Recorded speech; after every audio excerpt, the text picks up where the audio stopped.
지금 강남에 재건축을 바라보고 들어가는 단지들도 몇 개 안 남았어요. 나머지 거의 다 됐거든요. 재건축의 수익성도 옛날부터 떨어져요.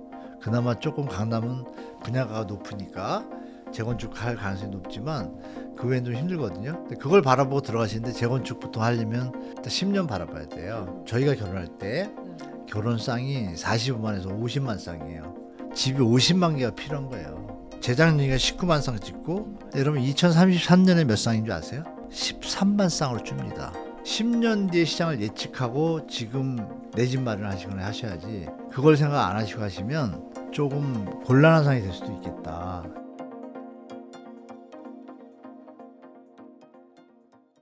네, 만약 지금 교수님께서 현금 3억 원이 있는 무주택자라면 네.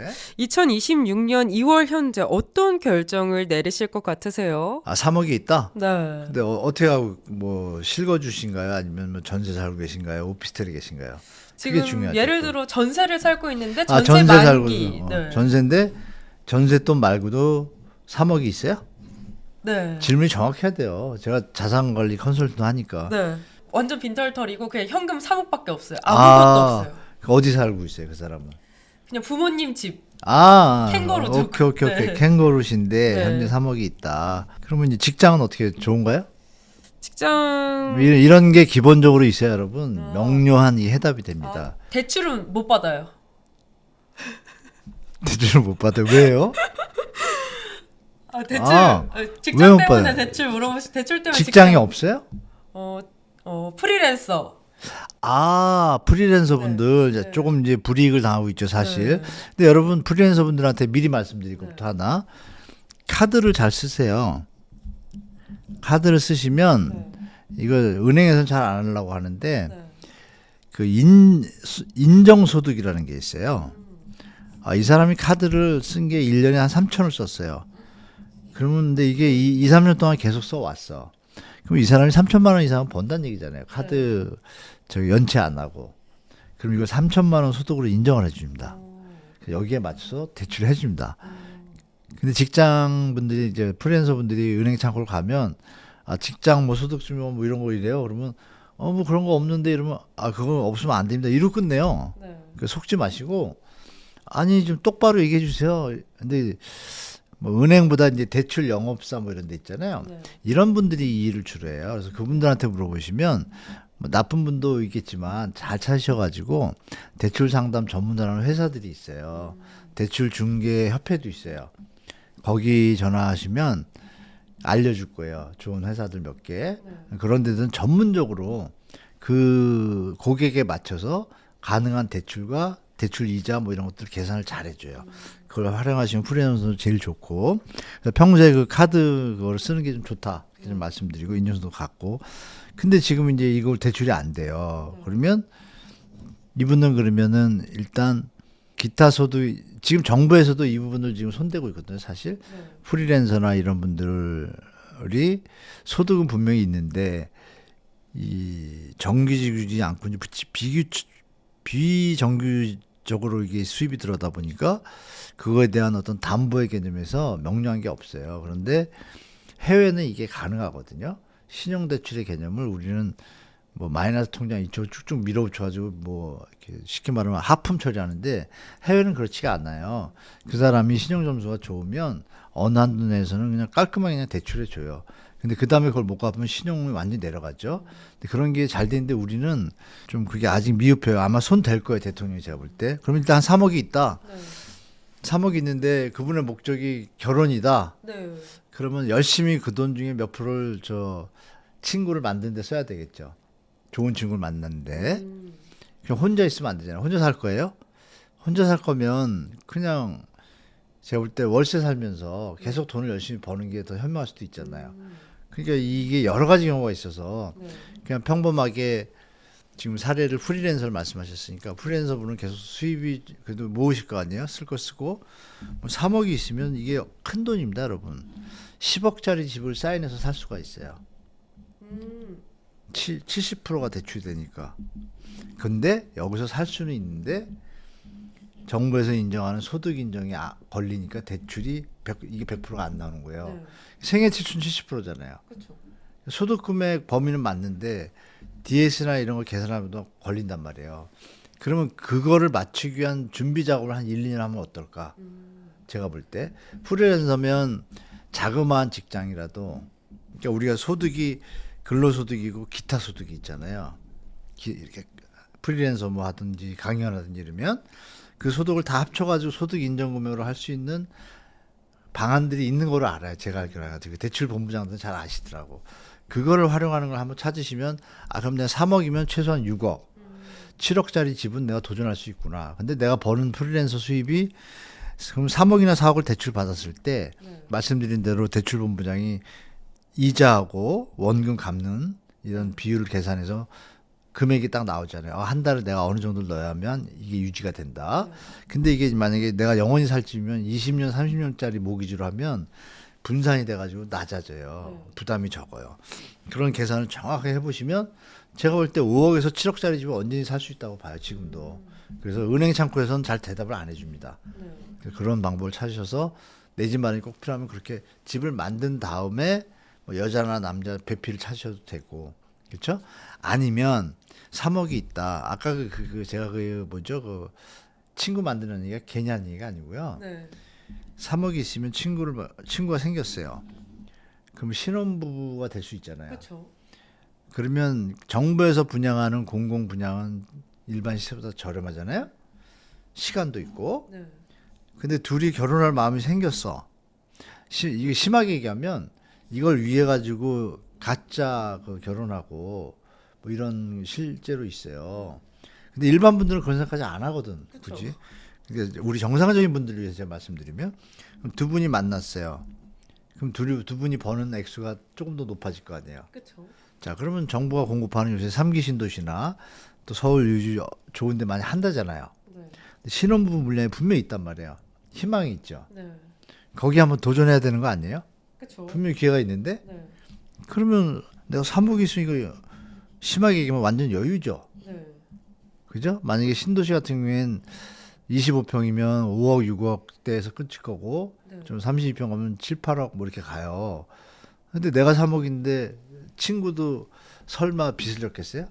그 친구가 1, 2억 있으면 이건 부담 없이 가잖아요. 그러면 신혼부부 특공이라는 걸 노리시고, 또 청년 부분도 공급이 있거든요. 요걸 노리시는 게 1번 전략이죠. 그렇게 접근하시면 제가 볼 때 훨씬 일단 내 집 마련의 기회가 일단 확보가 되고, 두 번째는 이제 이 3억을 그냥 두고 계시면 안 되잖아요. 월세를 살 때하고 전세를 살 때하고 또 비교를 하셔가지고 비용 지출이 낮은 거로 선택하신 다음에, 그러면 월세를 할 경우에는 그러면 2억, 보증금 1억에 얼마 하면 2억 남잖아요.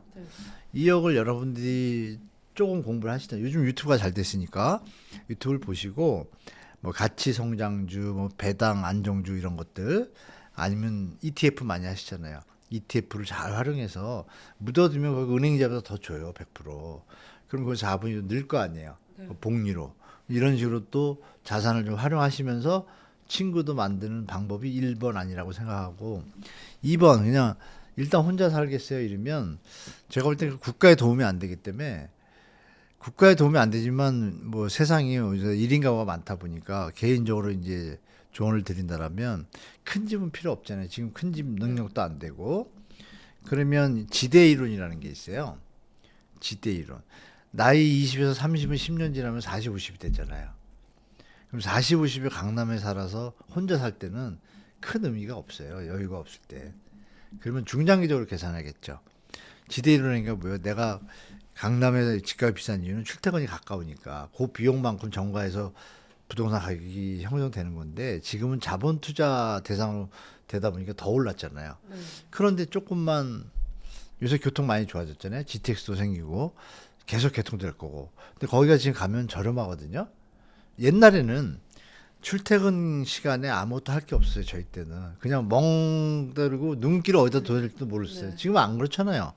태블릿을 보셔도 되고 노트북을 보셔도 되고 뭐 책을 보셔도, 책도 요즘 또 핸드폰에 들어오잖아요. 시간 지대 이론이 약간 무색해지는 부분이 좀 있어요. 그렇죠? 그걸 잘 활용해서 계산하시면 요즘 이런 일이 있어요. 사례를 들면 금천구, 구로구, 그 관악구 이쪽이 전세가 막 8억, 9억 가고 막 이랬어요. 좀 괜찮은데, 조금 괜찮은데 그러니까 뭐 단지가 좀 넓은데 세대수가 많은 데죠. 싼데 뭐 5억, 6억 이런데. 근데 여기 살던 분이 이런 생각을 하는 거예요. 제가 상담을 한 적이 있는데 거기서 인천이 경인고속도로 타면 출퇴근 시간은 뭐 50분, 1시간 걸리는데 조금 이제 여유 있는 시간에 가면 30분, 20분이면 가요. 그럼 서울에서도 어디에서 어디 가는데 4, 50분 다 1시간 걸리거든요. 그럼 2, 30분이 더 걸리는데 아까 말씀드린 그 시간을 효율적으로 보낼 도구들이 많아. 그런데 인천에 작년에 엄청 물량 많았잖아요. 재작년에 엄청 물량 많아요. 미분양도 지금 아직도 있고 신축 대단지예요. 커뮤니티도 너무 좋아. 그런데 가격이 반값이네. 근데 그게 매매야. 전세가 아니라 4억, 5억, 6억짜리가 많아. 그래서 내 한 몸 불잘라 처자식들과 행복한 삶을 누리겠다는 분들이 많이 생겼어요. 그래서 서울에서 진짜로 많이 갔어요. 그러니까 3억도 마찬가지예요. 그러니까 자기가 미래를 생각해서 지대인을 생각해서 신도시 중에 일산 같은 데 거리가 좀 멀어요. 먼데 만약에 교통이 뭐 하나 뚫린다 이런 것들 계획이 있어요. 다 말씀 못 드리지만 요즘 교통이 점점 좋아지고 있거든요. 그걸 좀 보시면서 조금 외곽이라고 생각하지 마시고 GTX 뚫리면 12분, 20분에 들어와요. 막 동탄에서도 20분이면 들어오거든요. 동탄도 지금 저렴한 데 많아요. 물론 동탄 저렴한 데는 동탄역까지 오는데 좀 시간이 걸리겠죠. 그래도 덧셈해도 충분해요, 거리가. 뭐 이런 것도 한번 생각해 보시면서 내 집 마련에 대해서 꼭 서울만 고집할 필요는 없는 시대가 오고 있다라고 좀 그걸 좀 감안해서 3억 가지고 잘 활용하시면 좋을 것 같습니다. 그리고 1주택자 갈아타기를 고민하시는 분들도 네. 많을 것 같은데 지금 시점에서 매도가 우선일까요? 매수가 우선일까요? 이건 무조건 매도가 우선입니다. 네. 제가 여러 번 사례를 봤는데요. 마음에 드는 집이 있어서 딱 계약을 하고 이걸 팔려고 하면 시장에 대해서 어떤 여지의 폭이 제한적이에요. 제가 돈을 맞춰서 계산했을 거 아니에요. 그럼 나는 이거를 뭐 무조건 내가 7억에 팔아야 되는 걸 계산해서 이 집을 계약을 했어요. 7억에 내놨는데 시장이 변해가지고 6억 5천이래요. 5천이 비잖아. 비니까 이거를 끝까지 7억을 맞추려고 버티는 경우가 있어요. 그 날짜가 안 맞으면 이게 난리 나는 거예요. 그렇죠. 근데 그런 실제 사례가 많습니다. 계약금 다 날리고 이게 팔려야 넘어가는데 못 팔리니까. 그래서 절대 매수 먼저 하는 게 아니에요. 그래서 항상 매도를 하면, 자 보세요. 매도를 하고 나면 돈이 있잖아요. 그렇죠. 선택의 폭이 넓잖아요.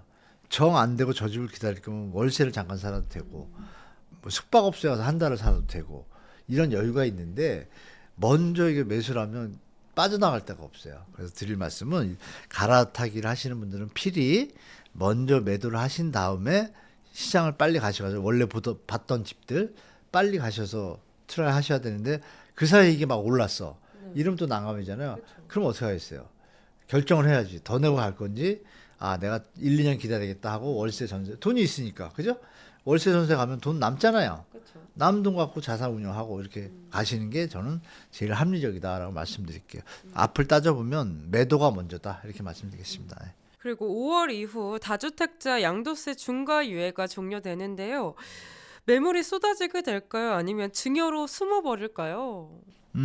저는 증여는 그렇게 이미 다 했다고 보는데요. 지금 2023, 4년, 5년에 네. 엄청 많이 했습니다. 올해는 좀 줄었어요, 사실. 많이 안 해요. 그리고 또 올해부터 여러분들이 잘 모르시는데 증여에 대해서 취득세가 좀 올라갔어요. 막 8%인가 12%로 올라가지고 여러 가지로 이제 부담이 좀 많아졌어요. 그래서 약간 증여가 예전보다 줄었습니다. 줄었고 말씀 주신 다주택자 중과 그 유예 종료 끝나는 시점 5월 9일. 5월 9일 이후에는 매물이 늘어날 수가 없잖아요. 그렇죠. 못 판 건 들어갈 거 아니에요.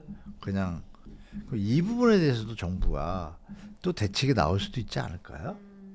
제가 대통령이나 실무진이면 못 팔았으니까 중과예요. 중과의 폭을 낮춰줄 수도 있지 않을까요? 앞에 판 사람들이랑 형평성을 둬야 되니까 중과 그러면 3주택인데 80%. 이거 너무하잖아요. 근데 이제 앞에 판 분들은 3, 40%밖에 안 내거든요. 많아요. 조금은 20% 내고. 이걸 갖다 뭐 60% 낮춰준다든지 이런 뭐 대안이 나오면 좀 매물 주는 걸 막을 수 있을 것 같은데 실제 정부가 어떻게 할지는 저도 모르겠어요. 이제 생각이고 그래서 그 매물은 잠기면 좀 있는 건 분명한 것 같고 그럼에도 불구하고 여러분들이 생각하실 게 그 MB 때 그때 입주 물량이 되게 적었습니다. 엄청 적었고 그때 규제를 많이 풀어줘가지고 그때도 매물이 많지가 않았어요. 네. 그런데 보금자리 주택을 탁 던지고 나니까 강남 바닥에 한복판에 그 당시에 평당 강남 시세가 2,500, 3,000 할 때인데요. 분양을 토지부는 800만 원, 그리고 일반 분양분은 1,200에서 1,300만 원 했어요. 그냥 반값이에요. 그러니까 어느 바보가 집을 사겠어요. 아, 난 기다렸다가 저게 신청해서 될 수도 있으니까. 그러니까 사람들이 심리가 다 일단 기다리는 걸로 가니까 시장이 도리어 하락했습니다. 성공했죠. 그래서 정부가 우리 일부에서도 말씀드렸던 것처럼 좋은 대책이 나오면 우리가 기다리는 게 남는 거다라는 판단이 있으면 기다리잖아요. 네. 그럼 시장이 어떻게 돼요? 물건이 많던 쪽도는 살 사람이 없으니까 매물 잠김이라는 단어가 시장상에는 안 맞는 상황이 되는 거예요. 왜? 매물이 잠겨가지고 10,000개던 게 5,000개가 됐어요. 네. 근데 수요가 한 10,000이 있었는데 갑자기 3,000이 됐어요. 더 적잖아요. 네. 수요 심리가 완전히 죽으면 어떻게 살 사람이 없잖아요. 네. 그럼 공급이 많은 거잖아요. 이거는 결국은 뭐예요? 정책에 달렸다. 5월 9일 이후에 시장을 우리가 단정 짓는 것보다 예측하거나 이거는 무조건 정부에 달려 있구나. 정부가 못하면 이제 비판해야 돼요. 여러분들이 같이 막 댓글 달고 똑바로 해라 막 이렇게. 정부는 여론에 민감하거든요. 그 우리 구독자분들 중에 또 부탁드리고 싶으면 30, 20, 30, 40분들은 이번에 그게 돈 버는 거예요. 집값을 낮추는 게. 그렇죠? 댓글 조금 다는 거 다른 거 잘 다시잖아요. 네. 이거 가끔 한번 달아주시면 여러분 젊은 분들이 엄청 숫자가 많아요. 20, 30, 40 하면요. 몇 천만이에요. 그렇죠? 그분들이 하면 2천만이에요. 댓글이 2천만 개예요. 이 어마어마한 힘을 이제 쏟을 때가 됐다. 그게 이제 본인을 위하고 나라를 위한 길이다라고 좀 말씀드릴게요. 뉴스 보면은 최근에 뭐 초급매, 초초급매 이런 네네. 식으로 뉴스가 많이 나오잖아요. 초울트라 금매까지 쓰는 데도 있어요. 공인중개사인데 네. 초울트라 금매라고 써놔요. 왜? 그분만 급한 거예요. 어? 네. 뭐 그러고 있어요. 맞아요. 그래서 무주택자분들은 뭐 지금이 기회인가 이런 생각도 드실 것 지금? 같아요. 지금이 아니라 네. 지금부터. 지금부터 기회인가요? 근데 네. 기회의 어떤 색깔들이 다르잖아요. 네. 뒤로 갈수록 공공분양이 나오는 건데 그건 좀 1, 2년 기다려야 되고 네. 3기 신도시는 아마 좀 나와요. 네. 올해도 나오고 내년에 나오니까 그건 좀 보면 되고.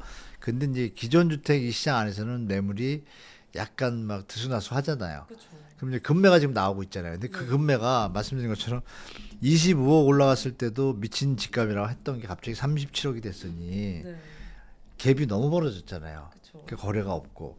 그러면 이게 울트라 금매라고 나와봤자 분명 30억일 거란 말이에요. 그렇죠. 근데 이게 헷갈리는 거죠. 이거 들어가야 되나 말아야 되나. 그렇죠. 결론 나온 거예요. 그러면 조금 더 기다려보자. 지금부터 시작됐으니까. 네. 여유가 있는 분들은 그래 내가 33억에 살려고 했는데 30억이 됐으니 됐다고 살 수도 있지만 여유가 없거나 부담되는 분들은 기다릴 수밖에 없잖아요. 시장이. 네. 그죠? 그럼 시장은 냉정하잖아요. 살 사람이 없으면 내려가겠죠? 그럼 중요한 건 이거예요. 그러면 버티고 안 팔면 나중에 3, 4년 뒤에 정권이 바뀌고 이러면 다시 튈 거라는 기대를 이번에는 하기가 힘들어요. 왜? 임기가 워낙 많이 남으셨어요. 그죠? 4년 반이 남았어. 그 와중에 이분이 만약에 잘 정권을 마무리하면 어떻게 돼요? 다음 정권도 이 집권 여당 쪽이 잡을 수가 있잖아요. 네. 그때 이걸 바꾸겠어요? 중요한 건 이 방향이 국가와 정부와 국민과 청년과 무주택자를 위한 걸 다 알잖아요. 실제로 여러분들이 아쉽게 유주택자 중에 53%가 과반수 이상이 이 정책을 지지한대잖아요. 평소에 제가 던졌던 지론이 맞는 거예요. 유주택자들도 자식들이 있어서 집값 오르는 거 원하지 않는 사람이 훨씬 많다고 얘기했잖아요. 맞잖아요. 나오잖아요. 데이터로. 그러면 얘기 정리되는 방향이 됐고 그러면 결론 뭐예요? 지금이가 아니라 지금부터다. 선택은 여러분들이 정책을 보고 할지. 내가 지금 신혼부부예요. 네.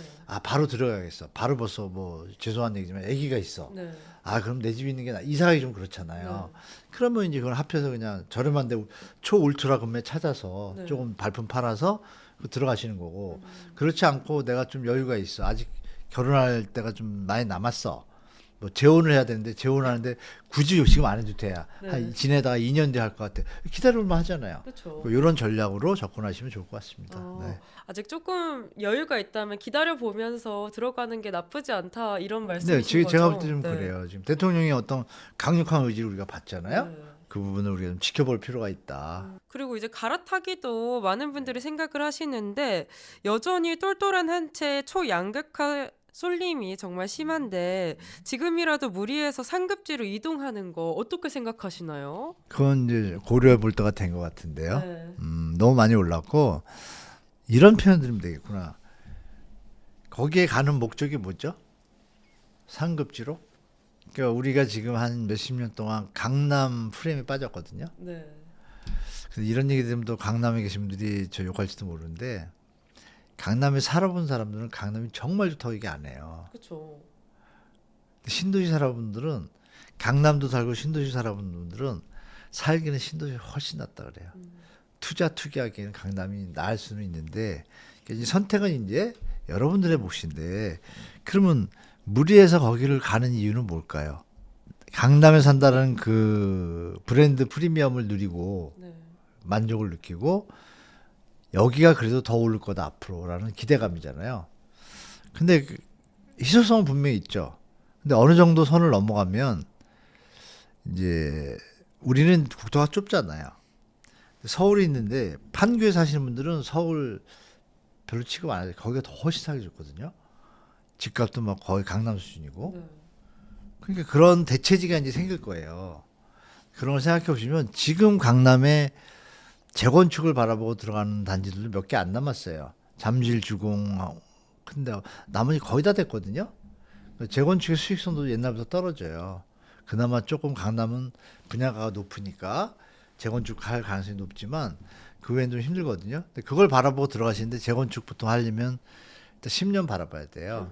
10년 뒤에 대한민국 부동산 시장이 어떻게 될지 한번 생각해 볼 필요가 있겠죠. 그러면 10년 뒤에도 이 시장이 잘 유지가 될까? 여기서 드릴 말씀이 제가 뭐 예전에 말씀드린 몰라도 저희가 결혼할 때 네. 결혼쌍이 45만에서 50만 쌍이에요. 어마어마하죠. 집이 50만 개가 필요한 거예요. 한 해. 그때 50만 원 공급 정책을 폈어요, 실제로. 저희 때. 근데도 이제 50만 원 빨리빨리 안 나오니까 집값이 계속 올랐죠. 경제도 발전하고.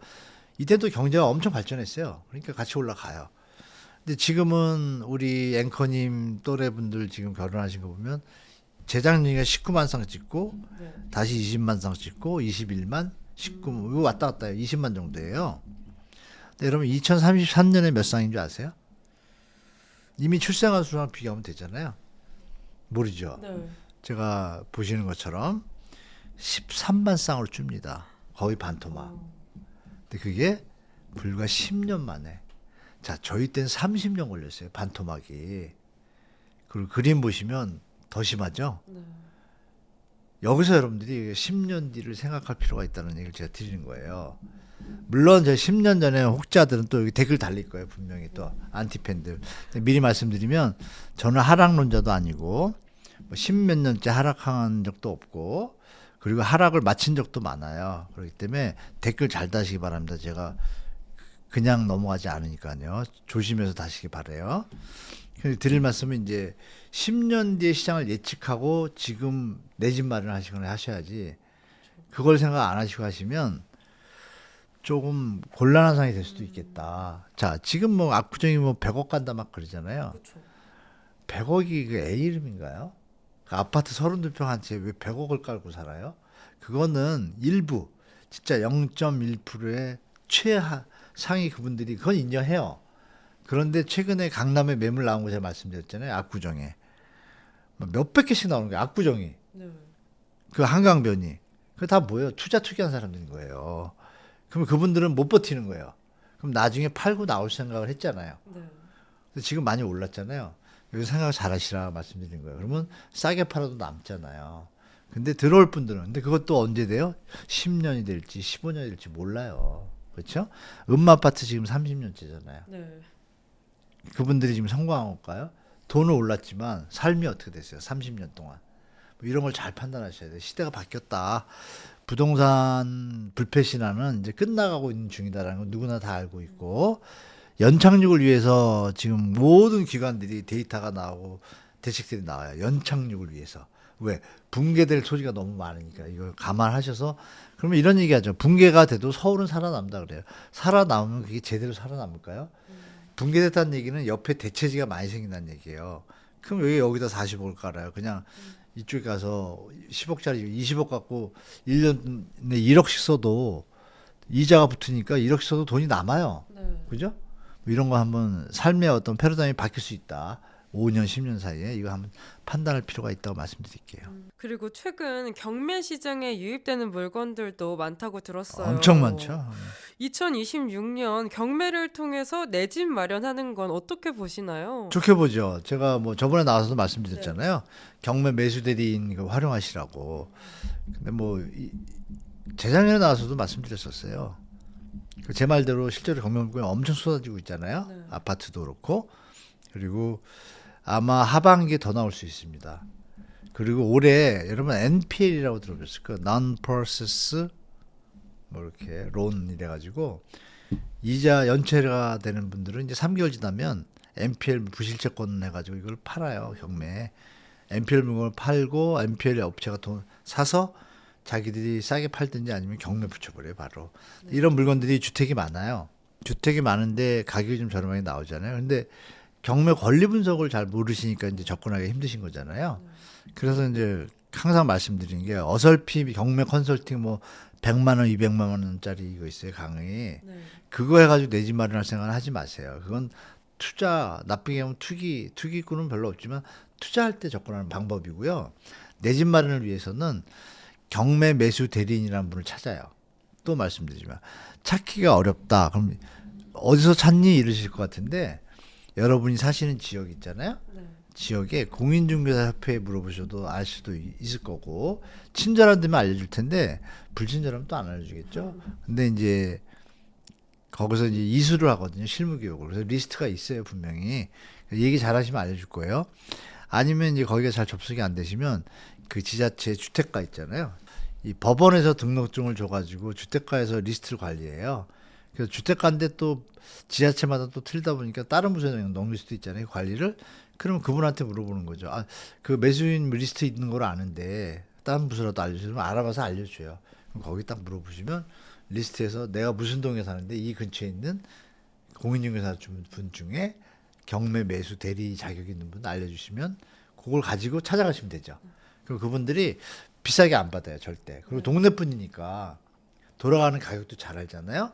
정말 여러분 가족같이 잘 대해줄 겁니다. 그래서 그걸 활용하시면 경매로 내 집 마련하는데 크게 문제 없습니다. 네. 그리고 마지막으로 교수님께서 생각하시는 살기 좋은 집과 투자하기 좋은 집 기준이 2026년 들어서 바뀐 점이 있다면 뭐가 있을까요? 살기 좋은 집은 제가 볼 때 뭐 신축이 살기 좋은 건 맞죠. 그렇죠. 맞고 살기 좋은 집 반면에 투자하기 좋은 집은 간단합니다.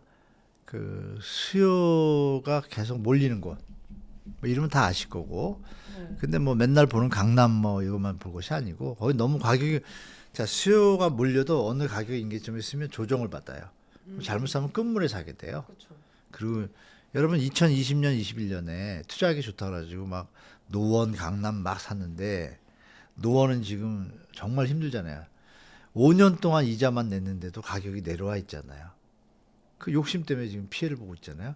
강남은 진짜 운이 좋아서 오세훈이 펌핑해준 바람에 정고점을 뚫었지만 전부 그런 것도 아니에요. 어떤 단지들은 또 정고점을 못 간 데는 어떻게 돼요? 그럼 5년 동안 이자 내고 고생했는데 집값은 내려온 거예요. 투자 이 시점을 지금 예전에 어떤 패턴을 생각하시면 안 되고 여러분 13년 동안 보셨을 거예요. 20대 분들이 지금 30대가 됐을 거고 30대 분들은 40대가 됐을 거예요. 벌써. 그렇죠? 이분들이 10몇 년 동안 봐왔기 때문에 야 아니야 어른들 말이 맞아 오를 거야. 그거는 여러분 인구가 계속 늘고 그죠? 학교가 계속 늘고 자꾸 사람들이 몰려들 때 한 얘기예요. 지금은 다 줄고 있잖아요. 그렇죠. 그럼 그럼 뭔가 달라질 거라는 건 예측이 가능하고 그러면 정부에서 지방균형 발전을 얘기하잖아요. 지방균형 발전을 얘기하는 중에 어느 지역들은 공장이 세워지고 인구가 늘어나고 여러분 공장에서 일하는 사람이 늘어나면 집이 늘어나잖아요. 집이 늘어나면 카페도 늘어나고 이런 지역은 계속 집가 상승과 주택가격 상승이 이루어지겠죠. 이런 데는 뉴스에 보시면 많이 나와요. 어느 지역 뭐 나라에서 뭐 투자해서 뭐 이런 데를 투자하기 좋은 집이다라고 말씀드릴게요. 지금 살기 좋은 집하고 투자하기 좋은 집은 완전히 다르다라고 말씀드리겠습니다. 네, 지금 활용할 수 있는 활용 전략에 대해 이야기 나눠봤는데요. 네, 그런데 부동산은 결국 오늘보다 미래가 더 중요하잖아요. 그렇죠. 그래서 마지막 3부에서는 이제 10년 뒤, 20년 뒤 미래 부동산 집값과 향후 우리가 살아남을 집 구조에 대해서 깊게 이야기 나눠보도록 하겠습니다.